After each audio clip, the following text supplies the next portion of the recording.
الفلوس ممكن تشتري الأكل، لكن ما تقدرش تشتري النفس اللي تاكل.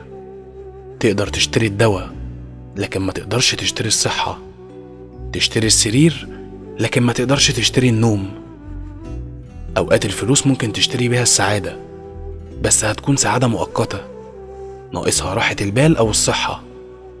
ممكن تبقى فقير معكش فلوس، بس تقدر تنام وبالك مرتاح. ممكن تبقى في منصب كبير جدا، بس ضغوط الحياة مش مديالك الفرصة تقدر تعيش وتتبسط زي اللي مش شاغل نفسه بحاجة.